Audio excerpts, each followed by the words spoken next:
I'm trying out new glasses before I get them for sure, and I was going to wear them in this video because they kind of remind me of Gansey, but they reflect the light, so...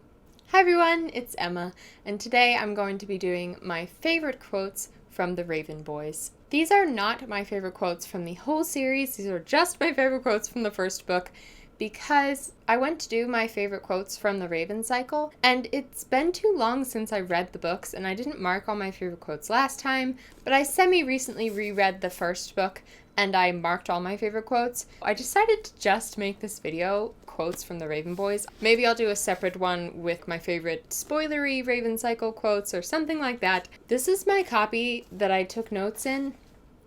I talked about this in my bookshelf tour. When I reread this book, I reread it in this ugly paperback form, which I read it in the first time, even though I now have beautiful signed hard copy edition. And I took notes throughout the whole thing, and I underlined stuff that I liked, and now it's like one of my favorite things that I own. Going through and finding my quotes was really fun because I also found some really funny stuff that I'd written that just made me laugh. I say this at the beginning of all of my quotes videos.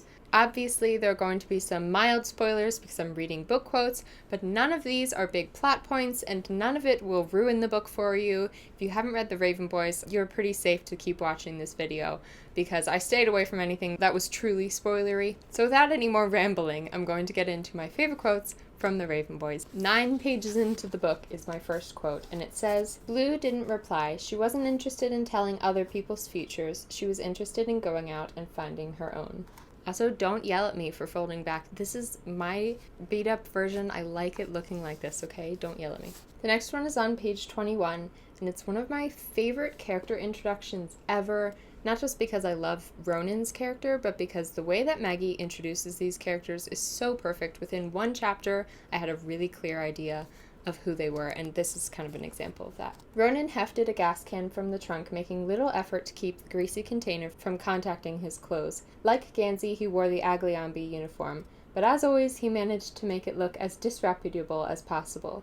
His tie was knotted with a method best described as contempt, and his shirt tails were ragged beneath the bottom of his sweater.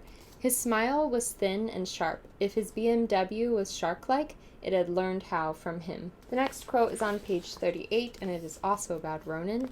Gansey had once told Adam that he was afraid most people didn't know how to handle Ronan. What he meant by this was that he was worried that one day someone would fall on Ronan and cut themselves. Page 51.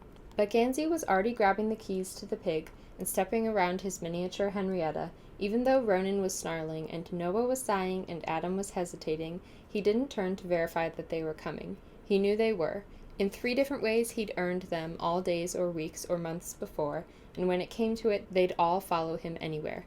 "Excelsior," said Gansey, and shut the door behind them. 2:13. He was about to say something else when a shout interrupted him. "Are you listening, Glendower? I am coming for you." Gansey's voice, ebullient and ringing, echoed off the tree-covered slopes around the field.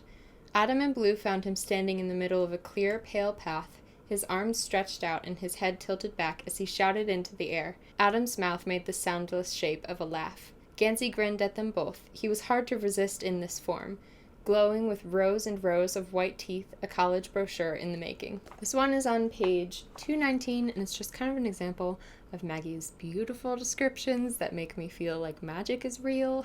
The stream trickled sluggishly out of the woods from beneath 2 diamond-barked dogwoods. With Gansey in the lead, they all followed the water into the trees.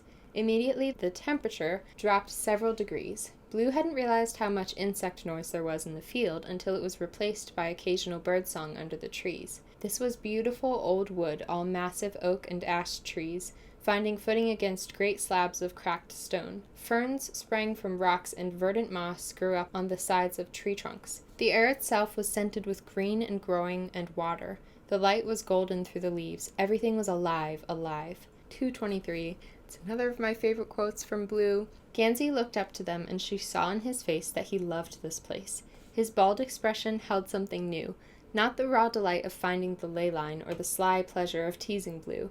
She recognized the strange happiness that came from loving something without knowing why you did. That strange happiness that was sometimes so big that it felt like sadness. It was the way she felt when she looked at the stars. This one's top 3 favorite quotes. It starts on 237. From the passenger seat, Ronan began to swear at Adam. It was a long, involved swear, using every forbidden word possible, often in compound word form. As Adam stared at his lap penitent, he mused that there was something musical about Ronan when he swore, a careful and loving precision to the way he fit the words together, a black-painted poetry. It was far less hateful sounding than when he didn't swear. The next one is on page 250. Was it only the trees in this strange wood, or did every tree observe their movements? Had they always been trying to speak to them? There was no way of knowing either if the trees were good or bad, if they loved or hated humans, if they had principles or compassion.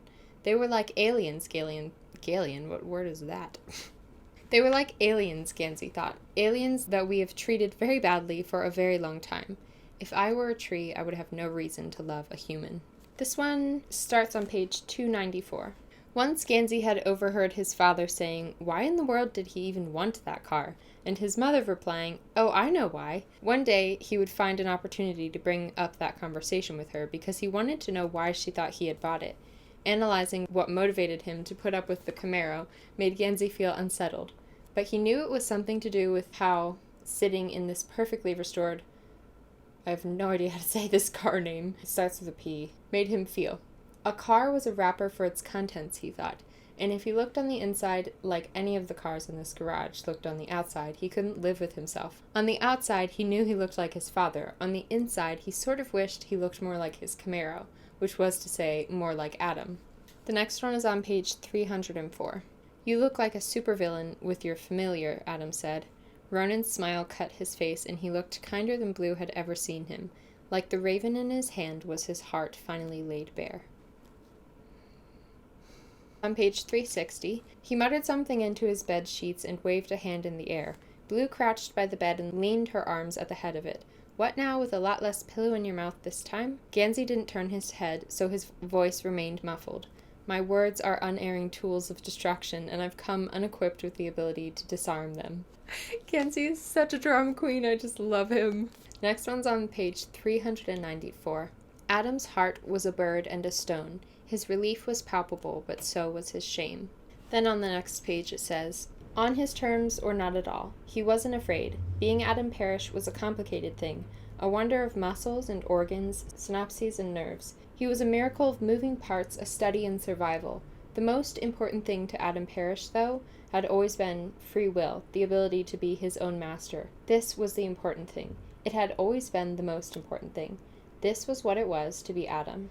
Honestly, these books are like one favorite quote right after the other. I wish I could just read the whole book to you guys. That would be really fun. I hope you enjoyed this video. I hope that maybe hearing some of these quotes made you want to read The Raven Boys, or if you've already read it, it reminded you of what you loved about it. If you did enjoy this video, please hit the subscribe button. I'm Miss Emma Reads Lot on all of my social media, which I will link down in the description box. Thanks for watching, and I'll see you soon with a new video. Aquamarine is a wonderful color, and I won't be made to feel bad for wearing it.